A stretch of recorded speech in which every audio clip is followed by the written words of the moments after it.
দিব, কিন্তু আমার ব্যথা হইল ফিলিস্তিন নিয়া। ফিলিস্তিনের জন্য আমি সদকা চাইতেছি। এই সদকার পাওয়ারে যেন আল্লাহ বাইতুল মুকাদ্দাসকে আমাদের হাতে ফিরাইয়া দেন, ওদের নীল নকশাকে মাটিতে আল্লাহ মিলাইয়া দেন।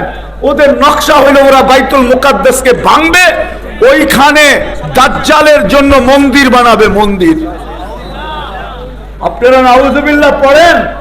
আমি তো ওই সাইনবোর্ড চিনি, আপনারা ওই সাইনবোর্ড চিনেন না। যেই সাইনবোর্ডে লেখা আছে এখনো ইস্তাকবিলু রাসূল আল আমান, ওরা আরবিতে লেখছে নিরাপত্তার দূতকে স্বাগত জানাও। ওরা দাজ্জালকে নিরাপত্তার দূত বলে, মসিহা বলে।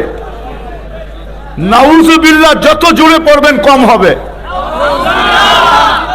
জলদি, আমি ওদের জন্য কাঁদতেছি, আমার জন্য না। এই সৎকার পাওয়ার দিয়া যেন আল্লাহ কালকের সূর্যকে এরকম ভাবে উঠান যে আমরা মিষ্টি বিতরণ করতে পারি। আল্লাহ ইসরায়েলি শক্তিকে, ইহুদি শক্তিকে সারা দুনিয়ার সামনে পরাস্ত করে দেখায় দেন। যারা উঠাইলাম সব স্টেজে নিয়ে আসি, এখনই দোয়া হবে। উঠাউঠি না করি, উঠাউঠি না করি, সবাই বসেন।